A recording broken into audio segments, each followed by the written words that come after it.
सुप्रभात। My name is Prabhakar Singh. आपका सन zero YouTube पर स्वागत है। आज हम नेक्स्ट पॉइंट जानेंगे। कल का जो बचा हुआ था उसके नेक्स्ट टॉपिक क्लास में जानेंगे। उम्मीद है कि आप स्वस्थ होंगे और अच्छे से होंगे। ठीक है, जानेंगे कल के टॉपिक्स। और दूसरी बात, मेरा कंटेंट समझ में आ रहा, प्लीज़ आपसे निवेदन है, प्रिय मित्रों निवेदन है कि आप मेरा कंटेंट प्लीज़ आप शेयर करेंगे, प्लीज़ शेयर करेंगे। चलिए जानते हैं भाषा के प्रकार। कल मैंने बताया क्या था, भाषा के प्रकार। क्या था? भाषा के प्रकार।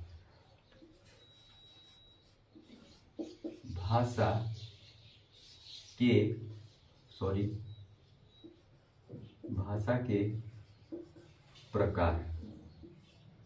भाषा के प्रकार कितने होते हैं? कल मैंने बताया था भाषा के प्रकार कितने होते हैं।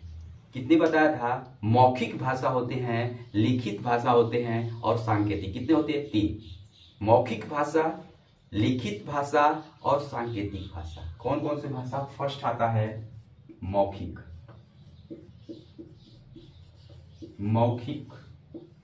भाषा,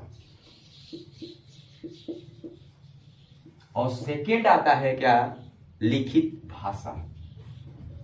लिखित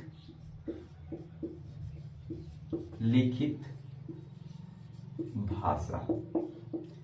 और नेक्स्ट आता है सांकेतिक भाषा। सांकेतिक भाषा। मैंने कल बताया आपको कि मौखिक भाषा बोलकर सुनकर प्रकट करते हैं, उसे मौखिक भाषा कहते हैं। लिखित भाषा मैंने बताया जिसे लिखकर पढ़कर पत्र पत्रिकाएं पढ़ते हैं, उसे लिखित भाषा मित्र कहते हैं। और सांकेतिक भाषा मैंने बताया संकेत के माध्यम से कोई बात करता है या कहता है, संकेत इशारा करता है, वो सांकेतिक भाषा होती है। जैसे मैंने एग्जाम्पल कल दिया था, मैच के दौरान अंपायर आउट देता है तो बैठी स्टेडियम में पब्लिक क्लैपिंग करने लगती है। मतलब सांकेतिक भाषा है। संकेत के माध्यम से यह आपको पता चल जाता है कि क्या हुआ, जो व्यक्ति है, जो प्लेयर है, वो आउट हो गया। ठीक है, अगर 4 जाता है, 4 तो 4 इशारा कर देता है तो सभी लोग समझ जाते हैं कितना, 4 रन गया। और प्लेयर ने 6 मारा तो सभी व्यक्ति समझ जाता है कि 6 रन, मतलब 6 रन जुड़ गया, ऐड हो गया। वो क्या है? सांकेतिक भाषा। बट आपको यह जानना जरूरी है कि मौखिक भाषा और लिखित भाषा, सांकेतिक भाषा, सबसे कौन सी कठिन भाषा है और कौन सी सरल भाषा है। वेरी इंपॉर्टेंट, एग्जाम में पूछता है कौन सी भाषा कठिन भाषा है और कौन सी सरल भाषा है। मौखिक भाषा अगर कहा जाए क्या सरल भाषा है? लिखित भाषा कहा जाए क्या सरल भाषा है? सांकेतिक भाषा कहा गया क्या सरल भाषा है या कठिन भाषा है? लेकिन यह मौखिक भाषा जो है क्या है? सरल भाषा है। सरल भाषा है। क्या है मित्र? यह मौखिक भाषा क्या है मित्र? सरल भाषा है। कैसे? जैसे कोई चीज मेरे माता पिता, सपोज दैट मेरे माता पिता पढ़े लिखे नहीं हैं, तो आसानी से क्या कोई बात बोलते हैं, बाबू आप यह काम कर दो, तो मुझे आसानी से समझ में आ जाता है।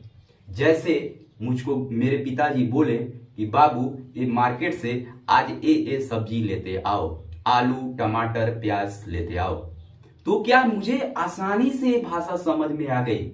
ये मौखिक भाषा, इसीलिए इसको सरल भाषा बोला जाता है। क्वेश्चन बनता है कि लिखित भाषा कौन सी दर्जा दी जाती है, सरल या कठिन।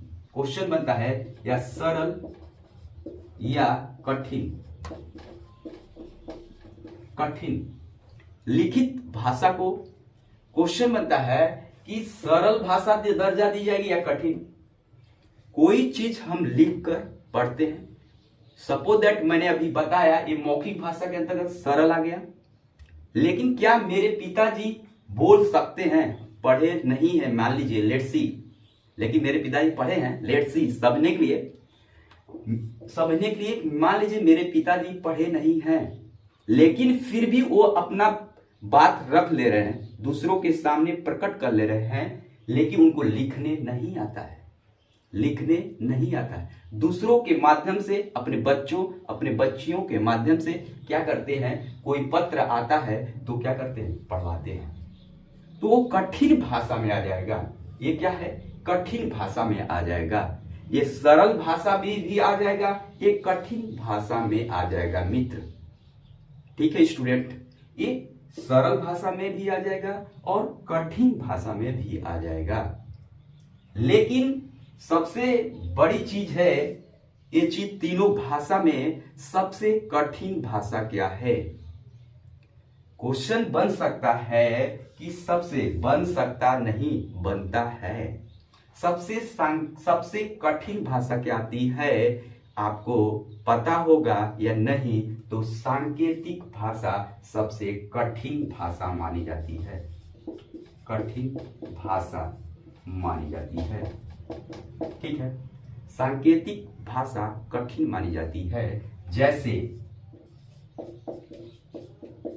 जैसे मैंने इशारे में कहा, हाथ हिलाया, क्या मतलब निकला? कुछ नहीं, केवल हम दो लोग हैं वही जान सकते हैं, तीसरा व्यक्ति नहीं जान पाएगा।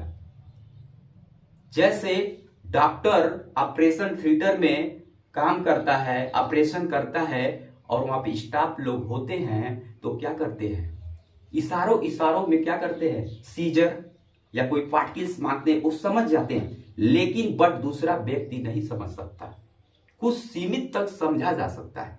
ये क्या होता है, सांकेतिक भाषा सबसे कठिन भाषा के रूप मानी जाती है। और एग्जाम्पल आप ले लीजिए, जैसे कि जानवर धूप हो रही है, बहुत ज्यादा प्यास लगी है उसको, वो खोजता है, पानी की जरूरत पड़ रही है उसको, पानी, प्यास लगी हुई है, फिर भी कोई व्यक्ति समझकर उसको पानी रख दिया, पता चली उसको भूख लगी है, पानी नहीं पी रहा। वही चीज है असमझ, मतलब सांकेतिक भाषा के अंतर्गत आ जाएगा। चलिए जानते हैं नेक्स्ट पॉइंट। चलिए जानते हैं, अब ये तीनों चीज समझ में गया, आगे आपको मौखिक भाषा और लिखित भाषा और सांकेतिक भाषा, ठीक है। अब चलते हैं नेक्स्ट पॉइंट। नेक्स्ट पॉइंट के बारे में जानेंगे कि हिंदी जो हमारी राष्ट्रीय भाषा, राज्य भाषा, ना कि राष्ट्र भाषा, राज्य भाषा हिंदी की उत्पत्ति कैसे हुई, कैसे कैसे बंटवारा हुआ, कैसे कैसे इसका आगे प्रस्तुत हुआ। मित्र आप जानेंगे इसको 3 दृष्टि से बांटा गया है। कितने मित्र? हिंदी को मित्र, अगर मेरा कंटेंट आपको समझ में आ रहा है, प्लीज आपसे निवेदन है कि आप मेरा कंटेंट को ज्यादा से ज्यादा स्टूडेंट भाई एंड बहनों के लिए शेयर करेंगे। प्लीज आपसे निवेदन है कि मेरा कंटेंट समझ में आ रहा है, प्लीज आपसे निवेदन है कि भाई बहनों के लिए शेयर करेंगे और मेरा चैनल को सब्सक्राइब करेंगे और बेल आइकन जरूर दबाएंगे। प्लीज हिंदी जो मेरा टॉपिक है 3 भागों में बांटा गया है। कौन कौन से? एक आता है ऐतिहासिक, फर्स्ट ऐतिहासिक, ऐतिहासिक फर्स्ट पे आता है ऐतिहासिक, और सेकंड पे आता है भौगोलिक,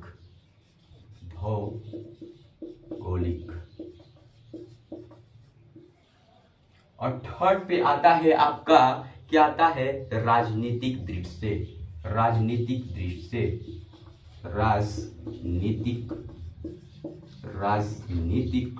दृष्टि से,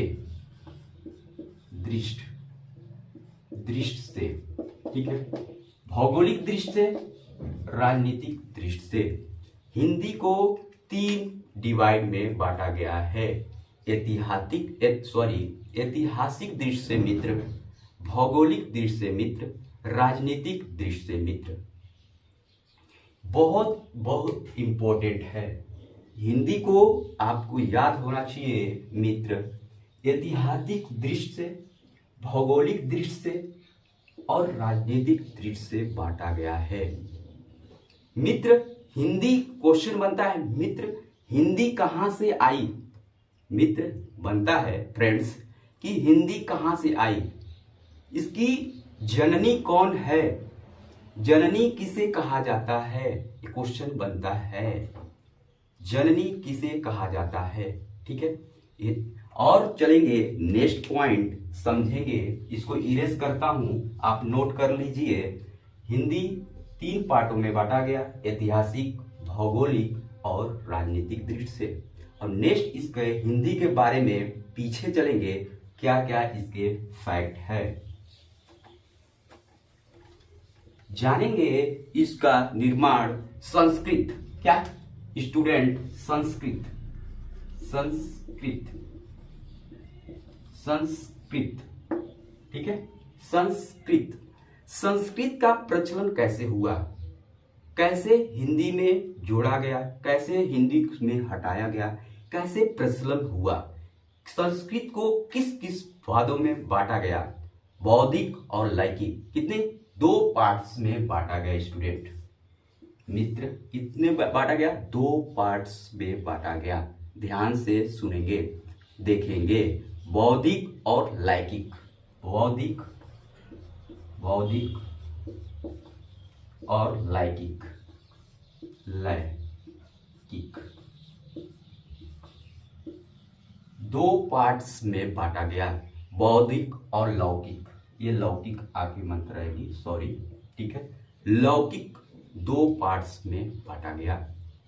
इसके बारे में जानेंगे, ये इसका भी पार्ट्स है, ठीक है। बौद्धिक जो वेद से लिया गया है और वैदिक को वेद से लिया गया है, फिर उपनिषद से लिया गया है। किससे लिया गया है स्टूडेंट्स? वेद से लिया गया है, उपनिषद से लिया गया है, उपनिषद से लिया गया है। वेद जो बौद्धिक है वो वेद से लिया गया है और उपनिषद से लिया गया है। और लौकिक जो है वो लौकिक क्या है? ये परिवर्तनशील है, परिवर्तनशील है। क्या है? परिवर्तनशील है। मेरे कहने का मतलब है, समझेंगे, वेरी इंपॉर्टेंट, लिखना बंद करिए।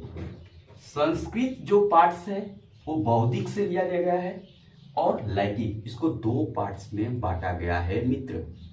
और इसके वेद में फिर लिया गया है उपनिषद। किस में लिया है? वेद में लिया गया है और उपनिषद में।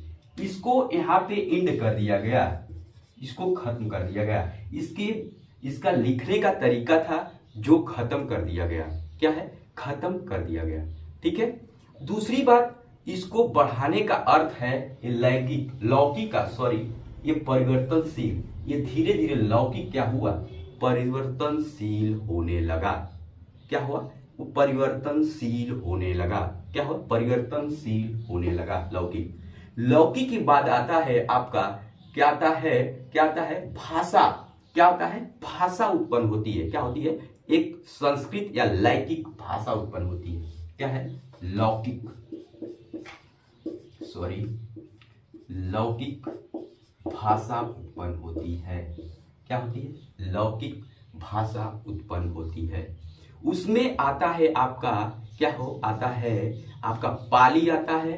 और पाली के अंतर्गत क्या आता है? जो लौकिक भाषा है उसमें दो चीज का व्याख्यात हुआ। क्या होता है? वो क्या होता है? रामायण, सॉरी, रामायण और महाभारत। क्या है? रामायण और महाभारत, महाभारत, ठीक है।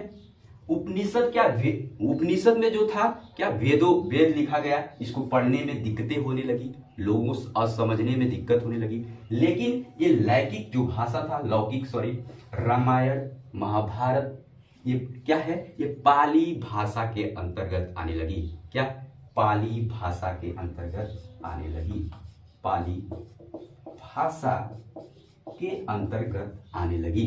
ठीक है, पाली भाषा के अंतर्गत आने लगी। फिर इसके बाद चलते हैं, इसका विकास परिवर्तन होने लगा।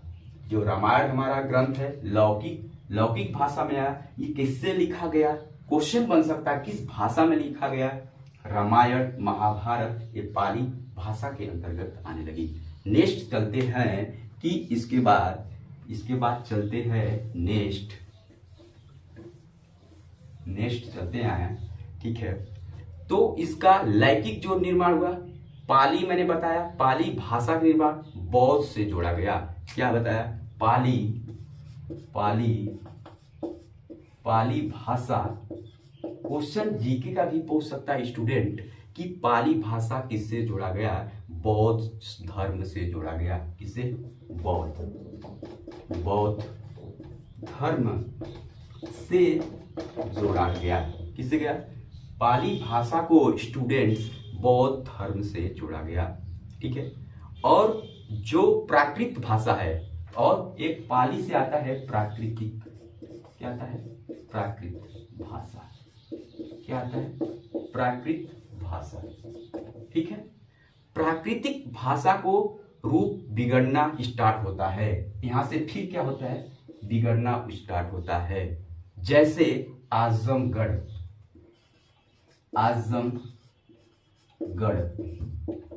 ये क्या है, राइट है, नहीं, ये राइट है, नहीं मित्र, ये राइट है, आजमगढ़।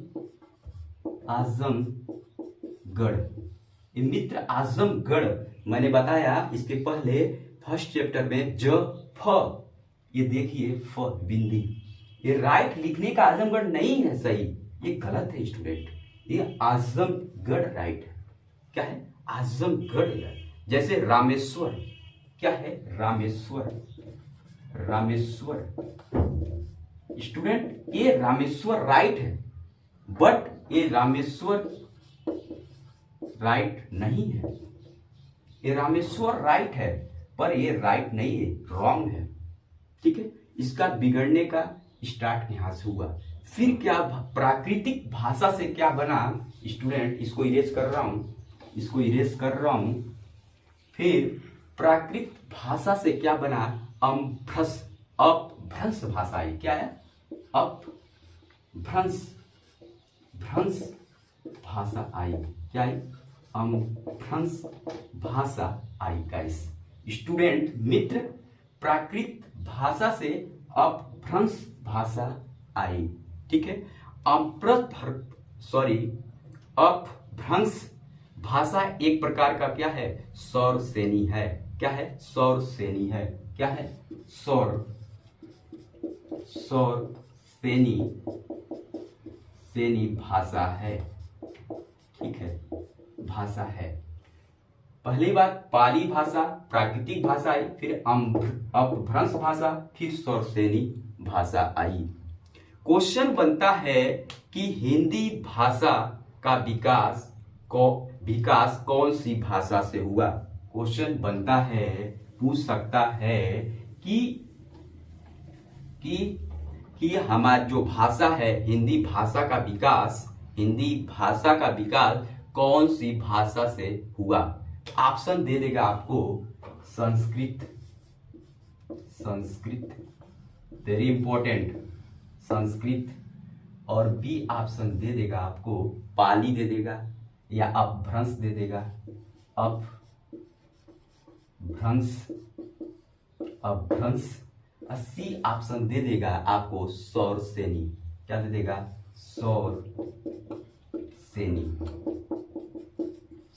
श्रेणी, और डी ऑप्शन दे देगा इनमें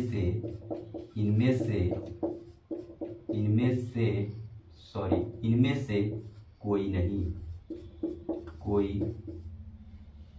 नहीं। ऑप्शन दे देगा, ये दे देगा संस्कृत, अम्भ्रस, शौरसेनी और इनमें से कोई नहीं। मेरा क्वेश्चन था आपसे कि हिंदी भाषा का विकास कौन सी भाषा से हुआ? हिंदी भाषा का विकास मित्र कौन सी भाषा से हुआ? तो आपको ये ऑप्शन दे देगा मित्र संस्कृत, अम्भ्रंश, शौरसेनी और इनमें से कोई नहीं। 4 ऑप्शन ऐसे दे देगा। तो आप आंसर मारेंगे शौरसेनी। क्या मारेंगे? शौरसेनी। अगर ऑप्शन में शौरसेनी नहीं दिया है, सपोज दैट इसको इरेज करता हूं, शौरसेनी नहीं दिया है, पहला अगर ऑप्शन ऐसे देता है शौरसेनी रहेगी तो ये राइट आंसर माना जाएगा। लेकिन अगर ये ऑप्शन नहीं देता है, दूसरा कुछ देता है, तो आपको बी ऑप्शन अम्भ्रंश मारा जाएगा। कौन मारा जाएगा? अपभ्रंश मारा जाएगा। अगर ऑप्शन में ये भी नहीं देता है तो कौन सा होगा? ये संस्कृत होगा। क्या होगा? संस्कृत होगा। ठीक है, हिंदी भाषा के विकास कौन सी भाषा से हुआ? तो संस्कृत मारा जाएगा। ठीक है, चलिए like and subscribe. Thank you.